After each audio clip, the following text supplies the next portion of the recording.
নিয়ামত ভাই, আপনি চিন্তা করেন না, আমাকে আপনার পারিশ্রমিক দিতে হবে না, আমি এমনি ছবিটা করে দেব। খুব খুশি হয়েছিলেন ভদ্রলোক।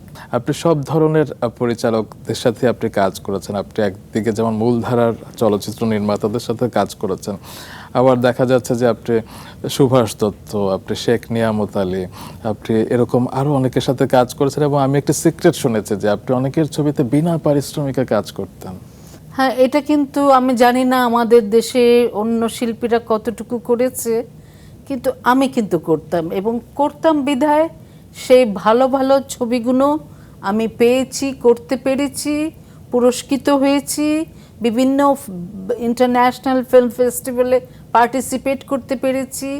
এবং এই ছবিগুলো করতে গেলে আমাকে কিন্তু কি করতে হয়েছে, যেমন মনে করেন সুভাষ দত্ত খুব বড় পরিচালক, ওনার বসুন্ধরা ছবি, আরও ডুমুরের ফুল, হ্যাঁ, এই সমস্ত ছবি, এগুলোতে আমি কিন্তু বিনা পারিশ্রমিকে কাজ করতাম।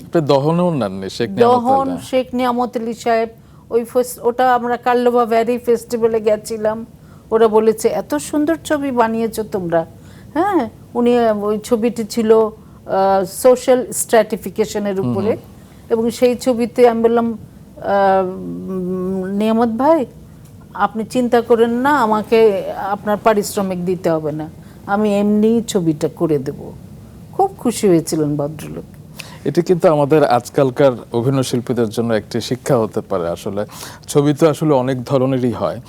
কিছু ছবি হচ্ছে কি বাণিজ্যের জন্য, কিছু ছবি আসলে আত্মার তুষ্টির জন্য। এবং আমাদের নায়িকা ববিতে এবং এরকম দু একজনই আসলে আমাদের অনুকরণীয় দৃষ্টান্ত আছে যারা সেই পথটা দেখিয়েছিলেন। সেই পথে আমরা হেঁটে আসলে বিশ্বকে দেখিয়ে দিতে চাই যে আমাদেরও কত প্রতিভা আছে।